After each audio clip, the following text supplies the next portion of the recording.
ഭക്തി താ ജഗദംബേ പ്രേമം താ ജഗദംബേ.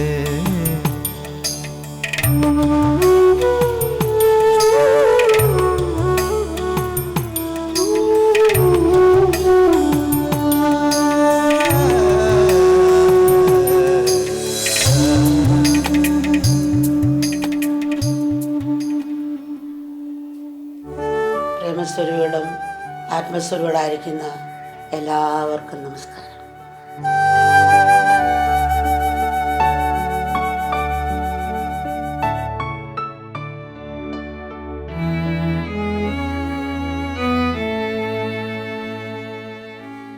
മനസ്സാകുന്ന മരുഭൂമിയിൽ വിനയമാകുന്ന കുഴി കുഴിച്ച് ജ്ഞാനമാകുന്ന വിത്തിട്ട് കാരുണ്യമാകുന്ന ജലം ഒഴിച്ചു രാഗമാകുന്ന കളകൾ പറിച്ചാൽ പ്രേമമാകുന്ന ആ വൃക്ഷത്തിൽ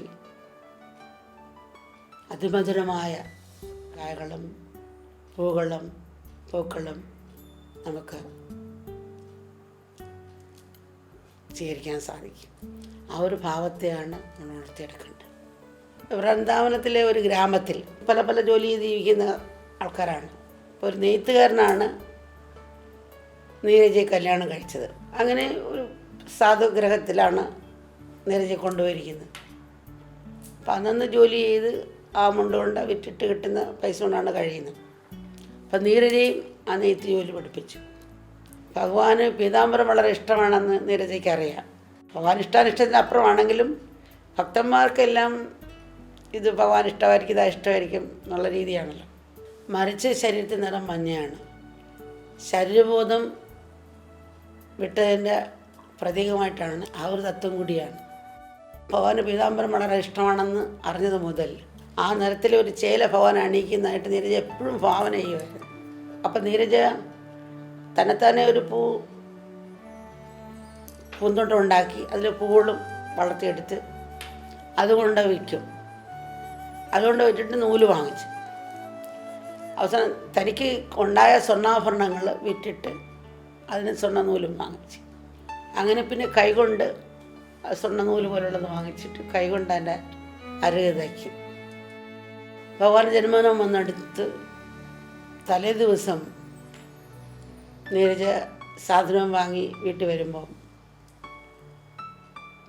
ഇത്തിരി താമസിച്ച് പോയി. ഭഗവാന് ജന്മദിനം പോകുമ്പോൾ ഇതിന് കൊടുക്കണമെന്നുള്ള രീതിയിൽ സാധനങ്ങളൊക്കെ വാങ്ങാൻ താമസിച്ചു. ഭർത്താവിന് ഭയങ്കര ദേഷ്യമുണ്ടായിരുന്നു. അപ്പം പിറ്റേ ദിവസമായപ്പോൾ വീട്ടിൽ തീ കത്തിക്കാൻ വേണ്ടി അടുത്ത വീട്ടിൽ പോയി തീയും കൊണ്ട് വരികയാണ്. അപ്പോൾ തീ കൊണ്ടുവന്ന സമയത്ത് ഭർത്താവ് നീരജയെ പിടിച്ച് തല്ലി ചീത്ത വിളിച്ചു. തട്ടിയിട്ട് നീരജ മറിഞ്ഞു വീണു. കൈ തീരുന്നത് പുരയുടെ പുറത്തേക്ക് വീണു. ആ പുരയുടെ പുറത്ത് വീണിട്ട് പെട്ടെന്ന് കാറ്റം വന്നു പുരയിൽ തീ പിടിച്ചു. അപ്പോൾ നീരജ ആകെ വിഷമിച്ചു. അയ്യോ, ഭഗവാന്റെ തുളത്തിൻ്റെ തുണി അവിടെയാണല്ലോ വെച്ചിരിക്കുന്നത്. നോക്കിയപ്പോൾ തുണി അവിടെ കാണാനില്ല. അപ്പോൾ അത് കരഞ്ഞു കാണുന്നുണ്ട്. ഹൃദയം പൊട്ടി ഒരു വിങ്ങി കരയാണ്. നാളെ ജന്മനാളാണ്. എന്താ ചെയ്യേണ്ടത്? മറ്റൊരു വഴിയില്ല. എന്നാലും ഭഗവാന്റെ ജന്മനാളിന് കാണാതിരിക്കാൻ പറ്റത്തുമില്ല ഭഗവാന്. അപ്പോൾ തുളസി എടുത്ത് കെട്ടി കരഞ്ഞ് കണ്ണുനീർ വാഴ്ത്ത് കെട്ടി ഭഗവാനെ ഞാൻ ഓരോ ദിവസവും ഇങ്ങനെ ആകൊണ്ടാണ് അവിടത്തേക്ക് ഇടാൻ വേണ്ടി. അതും കരഞ്ഞു പോയതായിരിക്കുമല്ലോ. ഞാൻ വല്ല തെറ്റുകളും ചെയ്തോ, ക്ഷമിക്കണമേ, അവിടെ നിന്ന് എൻ്റെ അപരാധം പൊറുക്കണേ നിങ്ങൾ പ്രാർത്ഥിച്ച് മാല കെട്ടി. അങ്ങനെ ആ മാലയും കൊണ്ട് നീരജ ഭഗവാന്റെ ജന്മനാള ദിവസം പോവുകയാണ്. കണ്ണനുരൂപമാകാത്ത അവിടെ കണ്ണുകൾ കണ്ണനെ മാത്രം തിരയുകയായിരുന്നു. പെട്ടെന്ന് നോക്കുമ്പോൾ പീതാംബരധാരിയായി പുഞ്ചിരിയോടെ ഭഗവാൻ നിൽക്കുന്നു. വിശ്വസിക്കാൻ കഴിഞ്ഞില്ല. താൻ നെയ്ത് വെച്ച അതേ പട്ട് തന്നെ ഭഗവാൻ അണിഞ്ഞിരിക്കുന്നത്. അപ്പം എല്ലാം മറന്നു നിശ്ചലയായി നീരജ നിൽക്കുകയാണ്. പറിച്ച് തുളസിമാലയും പിടിച്ചുകൊണ്ട് നിൽക്കുമ്പോൾ ഭഗവാൻ പോയി തട്ടി. അപ്പോൾ പെട്ടെന്ന് കൊണ്ടുവന്ന് മാലയിട്ടു. അപ്പോൾ ആദ്യത്തെ മാല നീരജയുടെ മാലയാണ്. നീരജയുടെ സ്വപ്നവും പൂവണിഞ്ഞു. അപ്പോഴും നീരജ നോക്കി നിൽക്കുകയാണ്. ഞാൻ ആഗ്രഹിച്ച് ഇങ്ങനെയുള്ളതായിരിക്കണം ആഗ്രഹിച്ചാണ് നെയ്തത്. പക്ഷെ അതുപോലെ തന്നെയുള്ള പീതാംബര വസ്ത്രമാണ് ഭഗവാൻ ധരിച്ചിരിക്കുന്നത്. ഗോപികൾ കൊണ്ടുവന്ന എല്ലാ സമ്മാനവും ഭഗവാൻ സ്വീകരിച്ചു. ഗോപികൾ കടലിനൊപ്പം ചിരിയും കളിയും പാട്ടും നൃത്തമൊക്കെയായി. അങ്ങനെ ആനന്ദത്തിൽ ആറാടി. സമയം പോയത് ആരും തന്നെ അറിഞ്ഞില്ല. ആർക്കും വിശപ്പും ദാഹവും തോന്നിയതുമില്ല. സന്ധ്യ കഴിഞ്ഞുകൊണ്ട് ഗോപികൾ ഓരോരുത്തരായി പിരിഞ്ഞുപോയി. അവസാനം ചെന്ന് നീരജയും ഭഗവാനെ സമീപിച്ച് വണങ്ങി. നീരജയെ, നീ വിഷമിക്കരുത്. നിൻ്റെ കുടിൽ കത്തിപ്പോയെന്ന് എനിക്ക് മനസ്സിലായി. പക്ഷെ നീ വന്നപ്പോൾ തന്നെ ഇവിടുന്ന് ഗോപന്മാരെയൊക്കെ അയച്ചിട്ട് നിൻ്റെ കുടിൽ നല്ലവണ്ണം ശരിയാക്കി കെട്ടിവെച്ചിട്ടുണ്ട്. പിന്നെ അത് മാത്രമല്ല, നീ ഒരിക്കലും നെയ്ത് ആ പട്ട് അവിടെ കരിഞ്ഞിട്ടില്ല. അത് കാറ്റ് വീശിയല്ലോ, ആ കാറ്റിൽ നിൻ്റെ പട്ട് പുറത്തേക്ക് പോയി. ഗോക്കളെയും കൊണ്ട് തിരിച്ചു പോകുമ്പോൾ ഗോക്കളുടെ മേത്തിലാണ് ചില വന്ന് വീണത്. ആ ചില കയ്യിലെടുത്ത് അപ്പോൾ ജന്മദിനം അത് അമ്മ എടുത്തുകൊണ്ട് കൊടുത്തു. അമ്മ ജന്മദിനത്തിൽ കുളിച്ചു വന്നതിന് ശേഷം അണിയിച്ചത് ആ ചേലയാണ്. നീ നെയ്ത വസ്ത്രമാണ് എൻ്റെ ദേഹത്ത് ഇപ്പോൾ കിടക്കുന്നത്, നീ നോക്കൂ. അപ്പോൾ ഇതെല്ലാം മറന്ന് അപ്പോഴും നിശ്ചലയായി നിന്നുപോയി. ഞാൻ ഒരു കാര്യം എല്ലാവരും അറിയിക്കാൻ പോവാണ്. എന്നെ പല നാമത്തിൽ ജനങ്ങൾ വിളിക്കാറുണ്ട്. ഇനി മേലിൽ എന്നെ അവർ പീതാംബരനെന്നും വിളിക്കും. ആ നാമവും ഈ ചേല പോലെ നിന്റെ ജന്മദിന സമ്മാനമാണ്. ഭഗവാനും യഥാർത്ഥ ഭക്തരും തമ്മിലുള്ള ബന്ധത്തെക്കുറിച്ചാണ് ഈ കഥ നമ്മളെ ഓർമ്മിപ്പിക്കുന്നത്. ഭക്തർക്കെല്ലാം തന്നെ ഭഗവാനാണ്, ഭഗവാനെല്ലാം തന്നെ ഭക്തരും. നിഷ്കാമ പ്രേമത്തിൻ്റെ പ്രതീകമാണ് ഈ ബന്ധം. ഈ പ്രേമമെന്നും എപ്പോഴും എല്ലാവരും നിലർത്തിക്കൊണ്ടുപോകാൻ ഇടവരട്ടെ. ഭഗവാൻ പുഞ്ചിരിച്ചുകൊണ്ടാണ് ലോകത്ത് വന്നതും പുഞ്ചിരിച്ചുകൊണ്ട് തന്നെ അവിടെ നിന്ന് യാത്രയാകുകയും ചെയ്തെന്നാണ് പറയുന്നത്. നമ്മളാകട്ടെ കരഞ്ഞുകൊണ്ട് ഭൂമി ജനിക്കുന്നു. ഇവിടുന്ന് വിട്ടുപോകുമ്പോഴെങ്കിലും നമുക്ക് പുഞ്ചിരിയോടെ പോകാൻ സാധിക്കണം. കൃഷ്ണൻ്റെ മായാത്ത പുഞ്ചിരി അതിന് പ്രചോദനമായി തീരട്ടെ. ആ പരമാത്മാവുള്ള പ്രേമം എല്ലാവരുടെയും ഹൃദയങ്ങളിൽ ആ പൂർണ്ണ നിലാവായി നിറഞ്ഞു ഒഴുകട്ടെ. ഈ പ്രേമം എന്നും മക്കളുടെ ഹൃദയത്തിൽ നിറഞ്ഞു നിൽക്കട്ടെ.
കര കാണാത്തൊരു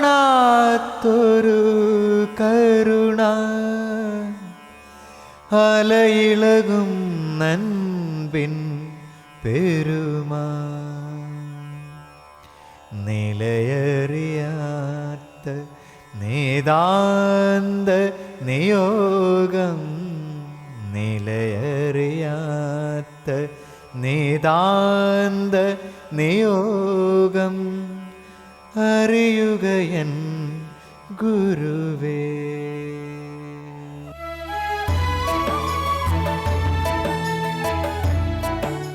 We hear that Amma always says that surrender, one of the main aspects of surrender is a puja manobhava, where you do your actions without expecting the results. You offer the results of your actions to Amma. In all these incidents that you just spoke about, Amma is directly saying something to you. So it's much easier for somebody to accept the fact that, okay, I just have to do it, irrespective of whatever happens, it is Amma's will, it'll work out for the best. But what about for people who are not necessarily getting that direct instruction from Amma's mouth? How do you balance that? Like, you're working in the world, you have to care for your family, you do have to succeed to some extent in your work. How do you balance that need to achieve a particular goal, yet at the same time do it without any expectation of the fruit of your action and just kind of surrender it to Amma? Like, how do they go together? Worshipful attitude and accepting all situations as Guru's prasad or God's prasad, that summarizes the means, the path and goal of the entire spirituality, all the spiritual practices. And yes, it is difficult to overcome the attachment to the fruit of action. And it is hard to live your life and earn an income without being attached to taking care of your family. It's very clear. Overcoming attachment is most difficult. However, if you weigh the pros and cons of your unintelligent attachments, you will find out that you are more a loser when thoughts of attachment overpower you. Even from a business point of view, business perspective, attachment is not at all profitable. Yeah. Your productivity will be much lesser. You will not be able to apply your full potential to the work at hand. So, as Amma puts it, be an excellent doctor when you are in the hospital and be a loving husband and father when you are at home. Don't bring the hospital to the house, nor take the house to the hospital. Be fully available in both places. Imagine the fate of the poor patient on the operation table if your mind wanders in thoughts about your wife and children while performing the surgery, and vice versa. And as a doctor, as a full-fledged gastroenterologist, you can very well relate to this. While doing a procedure on the patient, if you are remembering Amritavarsham and all the festivities happening there, as far as the patient is concerned, it is all.